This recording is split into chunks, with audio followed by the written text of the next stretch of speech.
улица Варварка. Здесь много очень красивых строений.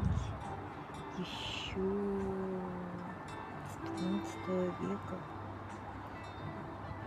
до нашего дня сохранились храм великомученика Георгия Победоносца,